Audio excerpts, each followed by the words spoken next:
Hey guys! Kain tayo ng dinner. We have chicken, rice, tsaka orange juice. Ayan, kain tayo. Tigas ng chicken, kaya kumain ko na lang. Ayan. Actually, naluto to. Hindi to galing sa mga resto.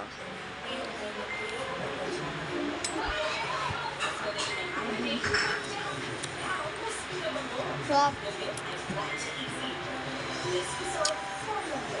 Di ba siya mahilig mag-gravy sa chicken? Pero pag yung gravy ng mga McDo, Jollibee, okay lang saan. Pero hindi talaga ako hilig sa mga gravy na binibili sa mga grocery. Sa mga grocery. Pero sa mga resto, okay lang naman sa. So, yun lang guys. Bye-bye.